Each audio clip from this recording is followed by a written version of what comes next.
Dans le sud de la France pour se reposer, Renaud panse ses plaies suite au décès de son ami Johnny Hallyday. Très touché par la disparition du rocker, le chanteur a du mal à faire face à ce terrible chagrin. La France a perdu une légende et moi un ami. Je ne fais que pleurer devant ma télé, il ne nous quittera jamais.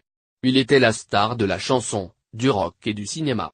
Si j'avais su que je l'aimais autant, je l'aurais aimé davantage, avait-il publié sur les réseaux sociaux en décembre dernier.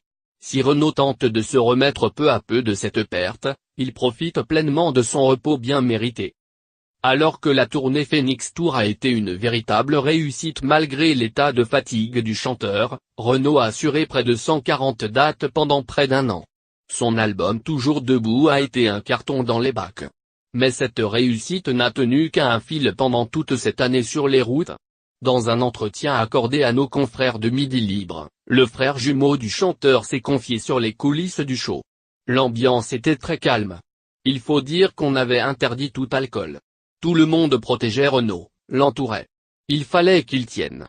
Renaud, dans les coulisses, c'est quelqu'un de renfermé. Ce n'est pas un homme très bavard, même s'il capte tout, expliquait David Séchant dans les colonnes du quotidien. Selon lui, chaque fois que le chanteur foulait la scène il gagnait instantanément 20 ans. Un comeback réussi donc pour celui qui a longtemps souffert d'alcoolisme.